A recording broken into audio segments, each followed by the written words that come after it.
Pemirsa, saya menciptakan jarak dengan para peserta debat, sehingga saya ibaratkan, saya lukiskan, kalau saya menonton debat itu seperti menonton Liga Eropa. Saya akan suka tim yang bagus, jadi saya tidak ada keberpihakan, tidak seperti saya nonton Persib. Rek alus, rek goreng saya tonton, rek alus, rek goreng saya dukung. Tapi untuk debat capres, cawapres, seperti itu gambarannya. Nah, menurut saya, dalam debat keempat calon wakil presiden, deskripsi singkatnya sebagai berikut.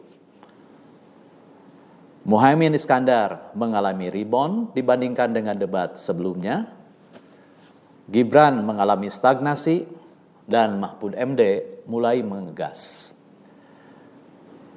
Inilah tema yang membuat Capres dan Cawapres itu menjadi lebih dekat sebenarnya, seharusnya. Kenapa? Karena tema tentang lingkungan hidup, pangan, adat, dan pemerintahan desa, tema yang paling dekat dengan calon pemilih, bahkan boleh dibilang inilah urusan yang menentukan hidup matinya pemilih. Sayangnya, tema itu tidak dibahas secara memadai. Bahkan saya katakan, debat Cawapres ini seperti terjadi di negeri di atas awan. Seperti terjadi di negeri di atas awan. Mengapa? Coba, masalah rutin tahunan kita kan harga cabai naik. Kemudian kedelai naik. Sehingga tahu dibuat menjadi lebih kecil agar harganya tidak naik. Beras sering melambung. Tapi itu semua tidak dibahas. Bahkan janji pemerintah untuk tidak lagi mengimpor beras. Itu tidak terjadi. Sehingga harusnya dibahas. Kalaupun masih impor, lalu bagaimana impor yang adil, yang berkeadilan sosial itu?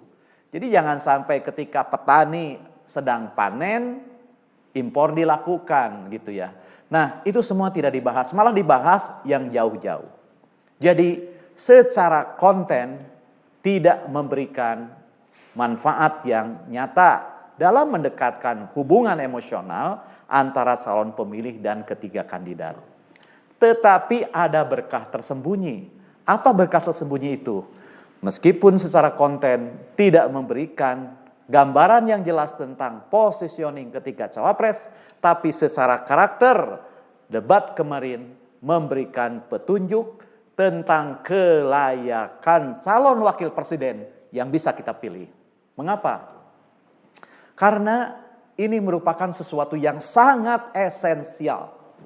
Kalau calon wakil presiden atau wakil presiden kekurangan pengetahuan tentang masalah pertanian, tentang masalah transformasi energi, tentang masalah lingkungan, atau tentang masalah apapun, ia akan bisa minta bantuan staf ahli yang ada, atau tanya ke Google, atau manfaatkanlah kecerdasan buatan. Tapi kalau karakternya buruk, nggak ada yang bisa membantu. Staf ahli tidak bisa menolong karakter yang buruk. Google tidak bisa mengatrol karakter yang buruk. Bahkan kecerdasan buatan bila dihadirkan dan diberikan kepada orang yang karakternya buruk, bukan menjadi baik, malah akan menambah keburukan. Jadi menurut saya, lupakan soal pengetahuan dari debat kemarin.